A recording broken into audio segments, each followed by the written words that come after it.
तुम्ही ते अन्नावर काहीतरी संस्कार करतात असं म्हणालात, तर त्याचा रोजच्या आहारात कसा उपयोग करता येईल?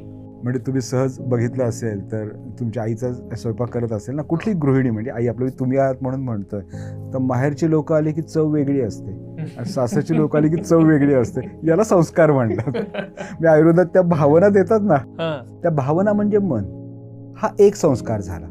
त्या स्त्रीचं बनवताना कसं असतं की आपल्याला वाटतं सुद्धा घ्या गेळा एकदम किंवा ते तो जो डाव आहे तो ताटाला असा टक झाला तर आपल्याला वाटतं अरे अलगद वाढलं तर आपल्याला प्रेमानं वाढतोय असं वाटतं. हा एक संस्कार झाला आणि ते पचण्यासाठीचे संस्कार सांगितले आणि ते खूप महत्त्वाचे आहेत असं मला वाटतं.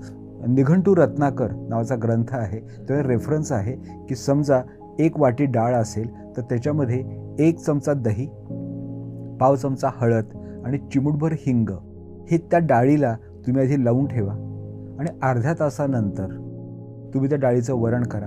तुम्ही तुरीच्या डाळीचं वरण असं करा, त्यानं पित्त होत नाही. मटण मॅरिनेट करतात ना, मग हे मॅरिनेशनच आहे ना प्रोटीनचं. इट इज अ प्रोटीन, हे पण प्रोटीन आहे. पण आपण शाकाहारी आहारामध्ये हा संस्कार विसरून जातो. हे संस्कार करून आपल्याला सगळं जेवण बनवायला सांगितले.